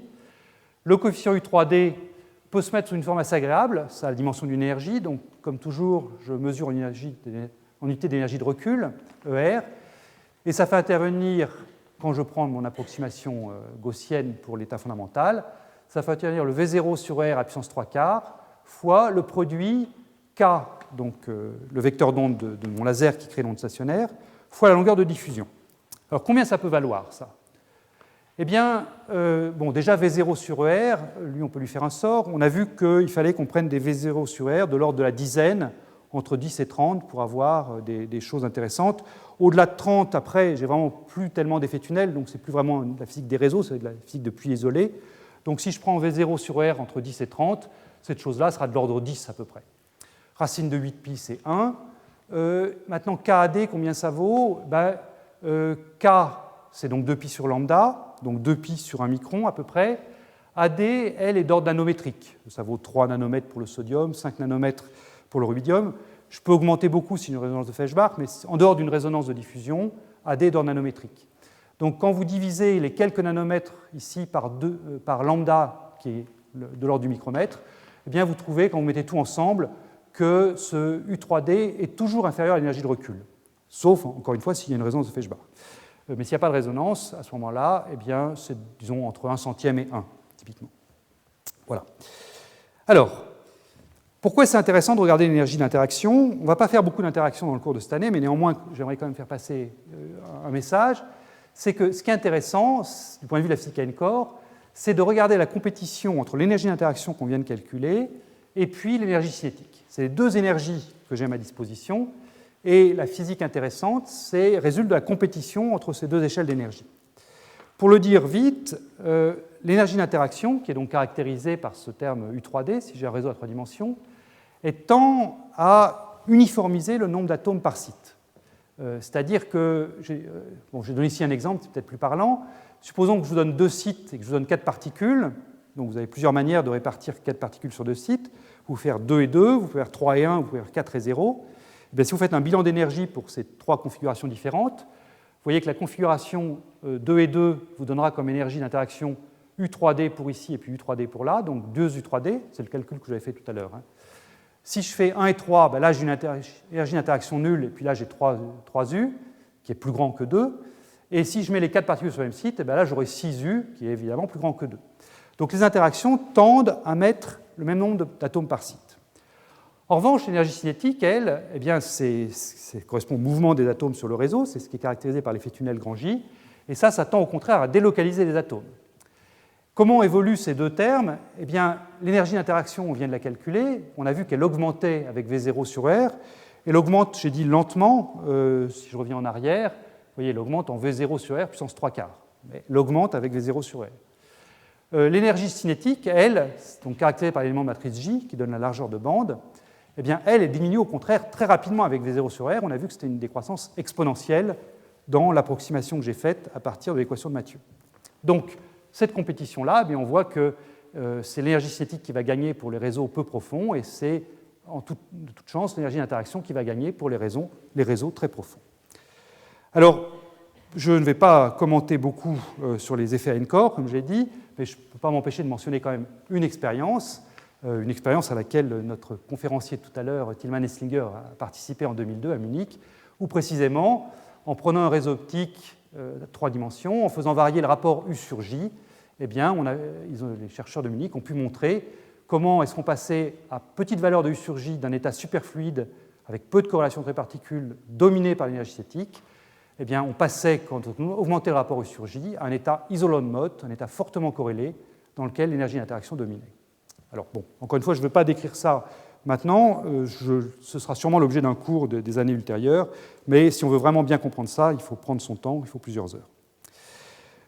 Juste un mot en passant, cette compétition entre énergie cinétique et puis énergie d'interaction, elle existe aussi quand on n'a pas de réseau. Si je prends un gaz homogène, eh bien, à ce moment-là, le gaz est caractérisé par une certaine densité ρ. J'ai une distance entre particules qui est en ρ puissance moins 1 tiers, une énergie cinétique qui est en h bar 2 sur ml2, c'est finalement l'énergie cinétique des particules confinées dans la petite cage formée par ses voisins. La longueur de diffusion vaut AD, l'énergie d'interaction vaut 4 pi h bar 2 AD m sur ρ. Et quand je compare les deux, quand je fais le rapport de ces deux choses-là, eh bien, je vois apparaître un nombre sans dimension qui est ρAD cube à la puissance 1 tiers. Et ce ρAD cube à la puissance 1 tiers, c'est le petit paramètre du développement de Bogoliubov, par exemple, qui permet de prendre en compte les interactions. Donc quand ce paramètre ρAD cube est petit devant 1, eh bien, je trouve des condensats de Bose-Einstein, des systèmes qui sont dans le régime dominé par l'énergie cinétique, faiblement corrélés. Et quand, au contraire, ρAD cube devient de l'ordre 1, quand l'énergie d'interaction ici domine par rapport à l'énergie cinétique, eh bien, ρAD cube d'ordre 1, c'est le cas de l'hélium superfluide, par exemple, c'est un système fortement corrélé donc ce n'est pas un isolant de mode, mais c'est un état système fortement corrélé qui peut être très éloigné d'un condensat de Bose-Einstein, d'un état superfluide. Enfin, d'un condensat plutôt. Il y a une autre illustration très jolie de cette compétition entre énergie cinétique et puis énergie cinétique et énergie d'interaction, qui a été faite dans le groupe de Rudy Grimm en 2006, que je voudrais mentionner. Cette fois-ci, ce n'est pas de la physique à n corps, c'est de la physique à 2 corps. Ce qu'ont montré les chercheurs d'Innsbruck dans cette expérience, c'est la chose suivante. Ils ont d'abord pris un réseau très très profond et ils se sont débrouillés pour placer en certains sites de ce réseau 2 atomes. Ces 2 atomes peuvent interagir d'une manière contrôlée grâce à une résonance de diffusion. Justement, grâce à une résonance Feshbach, on peut faire varier la valeur de la longueur de diffusion petit a. Ensuite, ils ont baissé la profondeur du réseau de manière à autoriser de l'effet tunnel entre sites. Et ce qu'ils ont trouvé, c'est une chose qui a priori était très paradoxale quand on l'entend la première fois, c'est que quand, grâce à la résonance de diffusion, on prend une longueur AD grande et positive, qui correspond à une répulsion forte entre les atomes, eh bien, quand je baisse la profondeur du réseau, c'est-à-dire quand j'autorise au réseau, je leur donne la possibilité de se propager par effet tunnel, eh bien, les atomes ne bougent pas. La paire reste liée et les atomes restent ensemble, alors qu'ils se repoussent beaucoup. En revanche, si on se débrouille, avant de baisser la profondeur du réseau, si on se débrouille pour mettre petit AD à 0, c'est-à-dire prendre des atomes qui n'interagissent quasiment plus entre eux, eh bien là, au contraire, ils se séparent. Donc, on est dans une situation où 2 êtres atomiques qui se repoussent beaucoup restent ensemble, alors que 2 êtres atomiques qui ne se repoussent pas, a priori, eh bien, ils se séparent. Alors, vous en tirez les conclusions que vous voulez pour la vie de tous les jours, mais qu'est-ce qui crée ça? Qu'est-ce qui crée le fait qu'en fonction du temps, donc, il reste beaucoup de paires ensemble quand la longueur de diffusion est grande et positive, alors qu'en fonction du même temps, donc ici 80 millisecondes, eh bien, il reste beaucoup moins de paires quand la longueur de diffusion vaut 0.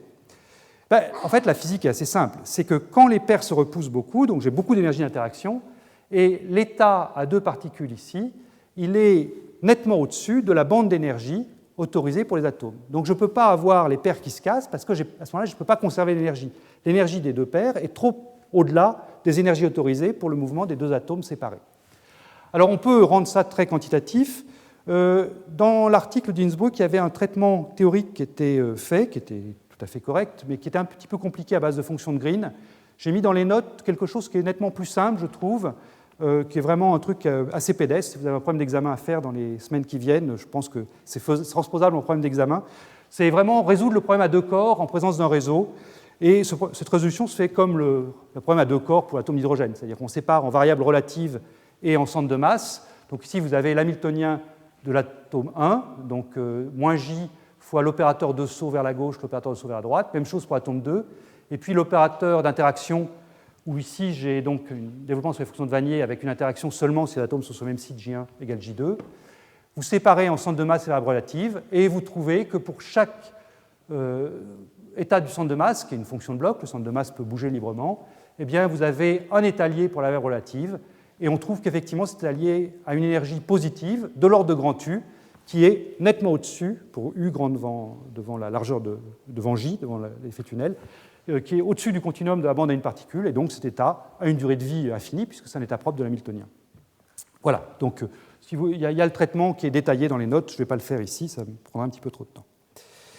Je voudrais terminer, dans les 10 minutes qui restent, par le cas d'un super réseau qui consiste à aller au-delà du potentiel sinusoïdal. Et je voudrais revenir à cette occasion sur l'arbitraire qu'on a dans la définition des fonctions de Wannier. Cet arbitraire, il est de 2 ordres. Premier arbitraire, je l'ai déjà décrit, c'est que se passe-t-il quand on change les phases des fonctions de bloc. Et comme j'ai dit, il y a le théorème de Walter-Kohn qui permet de nous guider, mais vous pouvez décider de passer outre et de choisir une autre phase en relâchant une des contraintes du théorème de ce qu'avait dit Kohn. Et à ce moment-là, vous pouvez vous construire sur mesure des bases de fonctions de Wannier. Ça, je ne vais pas le faire aujourd'hui, mais je donne des références où les gens le font. Deuxième arbitraire, qui est là pour le coup commode à exploiter, ça consiste à relâcher la contrainte qu'une fonction de Wannier doit être associée à une bande donnée. On peut avoir intérêt à mélanger des fonctions de Wannier de bandes différentes pour se fabriquer des états qui sont plus conformes à l'intuition. Et je vous en donne un exemple très simple où vous verrez que sur le cadre d'un super réseau, c'est effectivement assez naturel de mélanger des fonctions de Wannier issues de bandes différentes. Alors, un super réseau, qu'est-ce que c'est dans notre terminologie? C'est simplement un réseau périodique, mais dans lequel on a rajouté une harmonique par rapport au sinus carré kx avec lequel on a travaillé jusqu'à maintenant.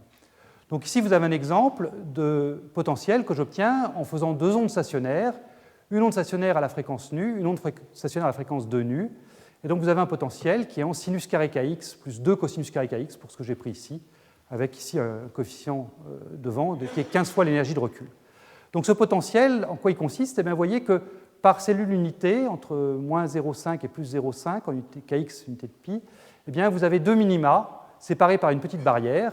Et puis, entre cette cellule-là et puis la cellule voisine, vous avez une grande barrière ici et une grande barrière là. Donc vous avez une cellule unité à deux minima maintenant, au lieu d'un.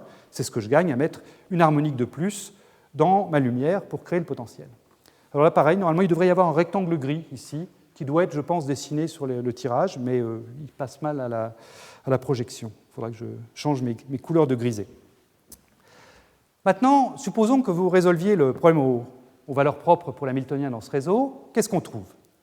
Eh bien, on trouve deux bandes fondamentales, une bande fondamentale, une première bande d'excité, une bande n égale 0, une bande égale 1, extrêmement proches l'une de l'autre, et puis des bandes plus hautes. Et ça, je prétends que c'est en fait une génération directe d'un problème que tous les gens qui ont subi un cours de mécanique quantique de première année ont vu, c'est le problème du double puits avec l'inversion de la molécule d'ammoniac, où vous avez l'état symétrique et l'état antisymétrique qui décrit le renversement de cette molécule. Vous avez là encore un problème à double puits, ce n'est pas périodique, là, il y a juste deux puits, ce serait une barrière infinie en ce point-ci, une barrière infinie en ce point-là, et vous savez que vous trouvez à ce moment-là effectivement un doublet d'énergie qui correspond à ce renversement possible de la molécule d'ammoniac. Donc là, comme je n'ai pas simplement un double puits discret, mais j'ai un réseau, eh bien, je n'ai pas deux états discrets très proches, j'ai deux bandes très proches l'une de l'autre, mais la physique est exactement la même. Ces deux états très proches l'un de l'autre, ça correspond, si vous voulez, dans une limite de liaison très forte, aux deux états que j'aurai pour ma molécule d'ammoniac fictive que je mettrai dans ce double puits. Et ça, c'est conforté par le fait que quand je regarde les fonctions de Wannier qui sont associées à ces deux bandes, la bande fondamentale n égale 0, la bande excitée n égale 1, première bande excitée n égale 1, eh bien, je trouve l'équivalent de ce qu'on connaît bien pour le problème du double puits en mécanique quantique, à savoir que l'état fondamental, c'est l'état symétrique, n égale 0 ici, et le premier état excité, c'est l'état antisymétrique, n égale 1 là. Alors, est-ce qu'on a envie de travailler avec ces fonctions de Wannier? La fonction de Wannier associée à la bande n égale 0, la fonction de Wannier associée à la bande n égale 1? Pas vraiment. L'intérêt des fonctions de Wannier, c'est vraiment d'être localisé, de dire quand je suis dans l'état Wn0, enfin dans l'état Wnj, je suis localisé sur le site J. Là, si je vous dis que vous êtes dans la fonction de Wannier Wn0, vous n'êtes pas localisé sur un site, vous êtes à cheval sur le site ici et puis sur le site là. Même chose pour n égale 1, avec des probabilités voisines. Donc ça, ce n'est pas très agréable, et à ce moment-là, eh bien, on a intérêt à mélanger les bandes pour construire de nouvelles fonctions de Wannier. Sur ce problème-là, c'est vraiment naturel de le faire. On prend simplement une fonction qu'on va appeler WA, qui va être une fonction centrée sur le site A, qu'on va obtenir en faisant la différence entre W0 et W1. Si vous voulez, j'hybridise mes fonctions de Wannier. Et là, à ce moment-là, eh bien, WA, c'est la fonction en pointillé ici, qui est effectivement centrée. Je fais la différence entre le rouge et le bleu. Et je vais prendre une fonction WB, qui va mélanger elle aussi les fonctions de Wannier 0 et 1, mais en prenant un signe plus. Et celle-ci est centrée sur le site B, là, représenté là. Donc, je mélange mes fonctions de Wannier, j'obtiens toujours une base orthonormée, mais avec ça, je suis plus à même de donner un sens physique à WA et WB. Alors, ayant ça, à quoi ressemble l'hamiltonien et comment est-ce qu'il se traite, comment est-ce qu'il se résout?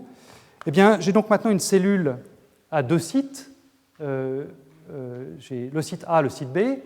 Ces sites A et ces sites B sont reliés par un certain élément de matrice tunnel grand J que je déduis de l'écart entre mes deux bandes, là, enfin l'élément de matrice, oui, entre la bande 0 et 1 que j'avais à la diapositive précédente.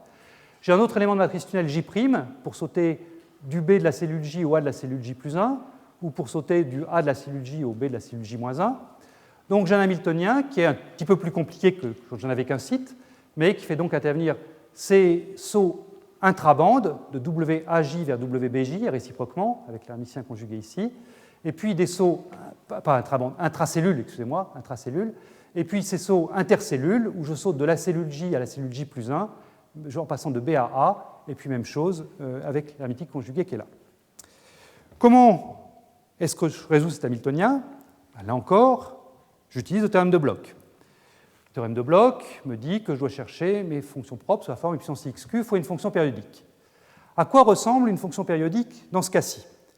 Ben, c'est un tout petit peu plus compliqué, et c'est en fait beaucoup plus riche que le cas à un site. J'ai deux fonctions périodiques a priori à ma disposition. Enfin, j'en ai un espace vectoriel de dimension 2. Je peux prendre des fonctions périodiques qui valent 1 sur tous les sites de type A, et puis 0 sur les sites B. Ça, c'est la première parenthèse. Et puis, je peux prendre des fonctions périodiques qui valent 0 sur les sites A, et puis 1 sur les sites B. C'est la deuxième parenthèse. Et puis, évidemment, la fonction périodique la plus générale, c'est n'importe quelle combinaison linéaire de ces deux fonctions. Donc, alors que tout à l'heure, j'avais une seule fonction périodique éligible, espace vectoriel de dimension 1, maintenant, j'ai deux fonctions périodiques éligibles, espace vectoriel de dimension 2. Donc, UQ est de la forme alpha Q fois cette première fonction, plus bêta Q fois cette deuxième fonction. Et la fonction de Bloch correspondante, eh bien, c'est exactement la même superposition linéaire, alpha Q plus bêta Q avec les W, et simplement, je mets une puissance IJAQ, qui est le pendant du puissance IXQ que j'ai là. Et donc, la question, c'est que prendre pour les coefficients alpha et bêta? Et ça, ben, ça se fait assez simplement. Il faut injecter la forme que je viens de vous donner dans l'hamiltonien que je viens de vous donner. Vous obtenez comme ça une équation aux valeurs propres, qui est la même en chaque site du réseau, hein, c'est parce que justement j'ai le théorème de Bloch qui me garantit ça. Donc finalement, je me ramène à un système 2 par 2. C'est un système 2 par 2 qui consiste à déterminer la valeur du quotient alpha Q et bêta Q. Et ce système 2 par 2, c'est ce qu'on appelle l'hamiltonien dans l'espace réciproque. C'est un hamiltonien qui va dépendre de l'indice de Bloch Q que je vais choisir, HQ. Et cet hamiltonien, je l'ai écrit ici pour le cas de mon super réseau. Il est extrêmement simple. On peut le regarder ensemble. Cet hamiltonien, donc c'est une matrice 2 par 2 qui me décrit comment est-ce que la cellule J est couplée à la cellule J plus 1 ou à la cellule J moins 1. Donc le terme en haut à gauche, ici, c'est le terme qui couple alpha Q à lui-même. C'est donc le terme qui couple A, un atome sur le site A, aux autres sites A. Alors qu'est-ce que j'ai? Eh bien, le site A, je lui ai donné à lui-même une énergie nulle, donc j'ai 0. Et puis le site A, il n'est pas couplé directement aux autres sites A. Hein. Il n'y a pas d'élément de matrice de passage direct de ce A-là à celui-là. Donc j'ai 0 sur le terme en haut à gauche de cette matrice. De la même façon, ce coefficient-ci, c'est le couplage de B à tous les autres sites B, et je n'ai pas de couplage direct de B à tous les autres sites B. Donc j'ai également 0. Et puis en revanche, ce que je vais avoir là, c'est le couplage de A à B et de B à A. Donc le couplage de A à B, il peut se faire de manière intracellule, donc couplage du A à B vers la même cellule, donc c'est J sans terme exponentiel. Et puis je peux coupler mon site A ici au site B de la cellule antérieure via l'élément de matrice J', et donc là j'ai J' et puis puissance moins IAQ qui me fait rappeler que je me couple à la cellule J-1 ici. Puis de la même façon, pour le couplage de B à A, j'ai J plus J' avec puissance IAQ. Voilà, donc cet hamiltonien, on aurait pu l'écrire tout de suite, mais enfin je voulais vous montrer comment est-ce qu'il découlait vraiment des premiers principes du théorème de Bloch. Donc ça, après, c'est facile de le diagonaliser. Hein, ça allait un peu vite là, non? C'est facile de le diagonaliser. Avant de vous montrer le résultat, je voudrais juste insister sur un point, c'est qu'une fois qu'on s'est ramené à ça, on s'est ramené au problème du mouvement, au problème d'un spin-and-me, finalement, avec un hamiltonien, donc, qui est une matrice 2 par 2, dont cet hamiltonien dépend d'un paramètre Q. Et ce paramètre Q est donc un nombre qui varie entre 0 et 2π sur A, ou entre moins π sur A et π sur A, ou qui est un vecteur à plusieurs dimensions. Et il y a vraiment beaucoup de propriétés intéressantes, de propriétés topologiques non triviales, qui viennent du fait qu'on a affaire donc finalement à un spin-and-me, dans cet hamiltonien de site, un spin-and-me dont l'hamiltonien dépend d'un paramètre Q, avec le fait que la zone de Brillouin a ses propriétés périodiques, c'est-à-dire que quand je change Q en Q plus 2π sur A, je dois retomber sur mes pieds. Donc si je regarde la solution de cet hamiltonien, là, le alpha Q bêta Q, je peux représenter ça comme un vecteur sur ma sphère de Bloch.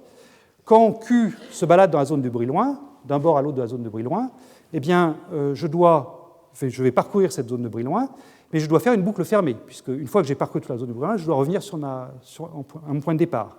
Donc, parcourir la zone de Brillouin, ce qu'on fera par exemple avec l'oscillation de Bloch, c'est faire une boucle fermée sur la sphère de Bloch, ou la sphère de Poincaré, comme vous préférez. Et quand je fais ça, eh bien, peut avoir une phase géométrique qui apparaît, une phase de Berry, et cette phase de Berry peut jouer un rôle important dans la dynamique des atomes sur le réseau. Je ne parlerai pas beaucoup de ça cette année, mais c'est quelque chose qui est important et sur lequel on reviendra également dans des cours ultérieurs, probablement l'année prochaine. Alors, je vais terminer avec ça, on peut diagonaliser cet hamiltonien, là c'est vraiment pas compliqué. Ce qu'on trouve, c'est donc quand je diagonaliste hamiltonien, on trouve deux bandes d'énergie qui sont représentées ici. Et ces deux bandes d'énergie, donc, on voit donc qu'on a un gap qui apparaît. Là, ici, je l'ai tracé avec J égale J0 et J' égale J0 sur 2, je reviens en arrière. Ici, donc j'ai pris un coefficient J qui était plus grand que J', donc j'ai ces deux bandes qui apparaissent. Je peux m'amuser à prendre la même valeur pour J et J', en prenant 3 J0 sur 4. Là, c'est ce que je trace en noir ici. Mais vous pourriez me dire que quand je trace ça en prenant J égale J', à ce moment-là, je suis triche. Je n'ai pas à faire un double réseau. J'ai en fait un réseau simple. Si je mets le même coefficient entre A et B à droite et entre A et B à gauche, comment se fait-il que j'ai une double bande alors que tout à l'heure, j'avais une simple bande dans ce cas-là? Eh bien, c'est juste que ça, c'est cette chose-là. Ici, c'est une autre représentation du même problème physique. C'est-à-dire que quand je me rends compte qu'en prenant J égale J' ici, eh bien, en fait, ma cellule unité, si je dis que c'est en fait un problème à un site, ma cellule unité est 2 fois plus petite que ce que j'ai pris jusqu'à maintenant, là. Et à ce moment-là, la zone de Brillouin est 2 fois plus grande. Donc, si vous cherchez à appliquer le résultat du modèle du Hubbard simple à ce modèle de super réseau quand J est différent de J', eh bien, il faut prendre une zone de Brillouin 2 fois plus grande. Donc, ce que vous trouvez en noir ici, c'est simplement le repliement de cette sinusoïde qu'on avait trouvée tout à l'heure. Donc, il n'y a pas de contradiction entre le double réseau que j'ai là avec J et J' et le simple réseau que j'avais tout à l'heure avec un seul J. Quand je prends J égale J' ici, je retombe bien avec mes deux sous-bandes ici sur la bande totale que j'avais dans le paragraphe précédent. Alors, juste pour terminer, promis, c'est la dernière, le fait que ce super réseau s'est réalisé expérimentalement dans les laboratoires, ça a été fait, je crois, pour la première fois à la fois à Munich et puis au NIST, mais bon, je vais peut-être rater d'autres références. Ici, je donne juste les résultats de Munich, où ils avaient donc fait un super réseau en superposant deux ondes, une onde à 380 et une onde à 760 nanomètres, obtenu ce type de double puits. Ce qui les intéressait à Munich, c'était vraiment de montrer qu'ils pouvaient, avec ça, manipuler l'effet tunnel via l'interaction entre les deux atomes. C'est un résultat qui est assez voisin des paires liées que je vous ai montré tout à l'heure de l'expérience d'Innsbruck, du groupe de Rudy Grimm. Donc je ne vais pas décrire plus en détail ce qu'ils ont fait à Munich. Ce qui m'intéresse, c'est de montrer cette figure-là, qui permet vraiment de montrer la puissance des manipes d'atomes froids par rapport à d'autres réalisations de super réseaux, de systèmes à deux sites. Ce que je veux montrer là, c'est qu'on peut vraiment, dans ces expériences d'atomes froids, compter combien il y a d'atomes sur les sites A et combien il y a d'atomes sur les sites B. En contrôlant de manière précise les intensités et la phase de ces deux ondes stationnaires qui créent le super réseau, on peut faire un déversement, c'est-à-dire qu'on peut monter ce puits de potentiel-là en laissant celui-là fixe, et on peut déverser les atomes qui sont donc sur les sites de type A vers les atomes qui sont sur le site B. Mais si on fait ça gentiment, adiabatiquement, eh bien, les atomes qui étaient en B restent sur la bande fondamentale n égale 0, alors que les atomes de site A vont arriver sur une bande qui est ici la bande n égale 2. Et après, on se retrouve avec un réseau qui est un réseau à un seul site, comme ce qu'on a vu jusqu'à maintenant. Et il suffit alors d'appliquer la méthode de dépliement de bande, band mapping, que j'avais montré au cours précédent, pas à la diapositive présente, au cours précédent, pour ensuite aller compter combien il y a d'atomes sur ce site-ci, combien il y a d'atomes sur ce site-là. Vous voyez ici, les atomes en bleu qui étaient sur le site B vont apparaître au centre d'une figure de temps de vol, alors que les atomes qui ont été dans le site A et qui ont été déversés vers la bande n égale 2 apparaissent sur les zones latérales. Donc on peut comme ça compter vraiment combien d'atomes sur le site A, combien d'atomes sur le site B. C'est une méthode vraiment très puissante. Voilà. J'avais encore quelque chose sur les bandes plates, mais je crois que je vais le garder pour une autre fois. C'est un petit dessert, mais bon, vous pouvez le lire dans les notes, mais je crois que là, j'ai épuisé mon temps. Je vous remercie.